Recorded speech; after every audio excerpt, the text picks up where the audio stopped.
Now, let's do the color of the water. I'm waiting all day to do this.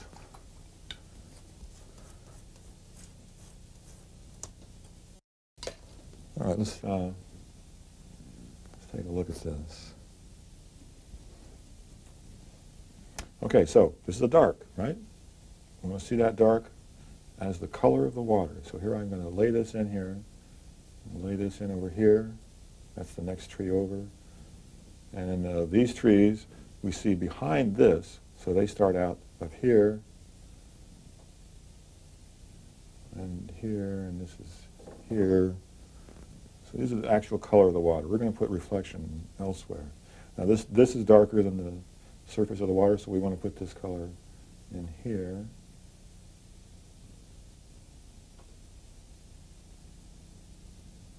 And over here we'll put this in the dark that we see alongside this log. We don't want that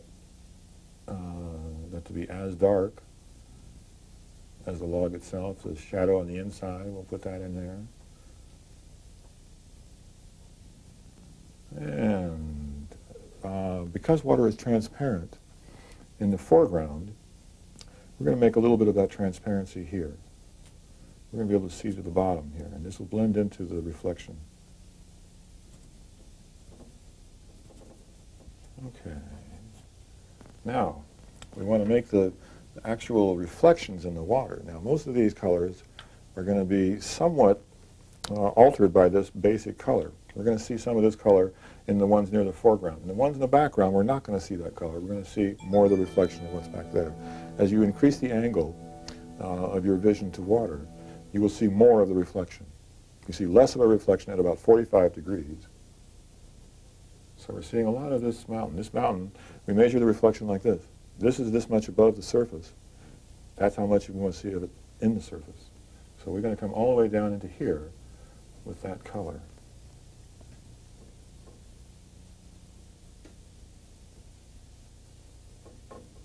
And when we get up against one of these other colors we've laid in already, we want to make sure that we don't have a real specific edge, just sort of a hint at that. This is another clue that we use to identify reflections, is that it's not real obvious where the ends are, where the beginnings and ends are. And here also, I want this to be indistinct, and I want to make all of my brush strokes horizontal, because that will help to establish the plane that the water is. Now, down here, we're down just about to where the green stops. We want to start seeing this reflection of the sky. The sky is going to appear close up at that point.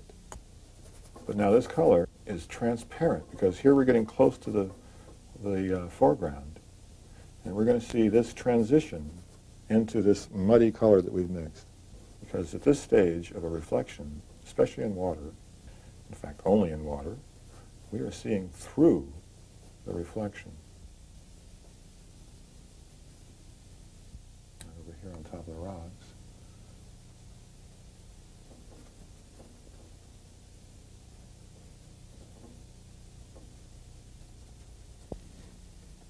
Now, to make this even more believable, I'm going to put a few of these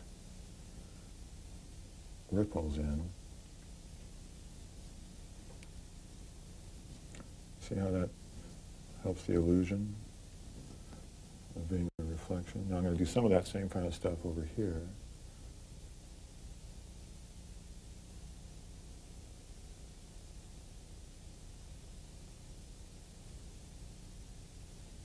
I've got a dark green here mixed up, and this is going to be, should be, one of the darkest darks in this whole picture. My intention here is to create a dark silhouette and then come in with some highlights so that I have my contrast relationship in the proper form. This being my darkest dark, I want to be sure that I've got some lights to compare it with. There have been times when I've painted paintings where I painted all the needles, but that makes for very dull videos. Sometimes if you just do the transitions, the silhouettes, you can give the impression of a lot more than you've actually done. Okay, now I want to make one of these branches cross over this log, like I did in the drawing. Remember that? This will help to establish the three dimension, that this tree is in front of that log. Now, I have another little detail to do, which is the shadows on this beach. Now this will tie the tree into this picture. Without this, it could look a little like it came from the picture next door. So we have the elliptical perspective, once again, in the openings of the tree's shadow. See how those slanting ellipses create the impression of a hill. Do that like that. Now back to the tree. So here we go, a few highlights just spotted around so that we now have a contrast relationship of light and dark, the strongest light and dark that we've got in this whole painting. And this will say that we are in the foreground.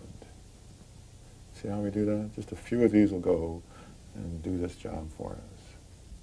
All right, now we're going to continue this later on, finish it up. But for now, this is the underpainting.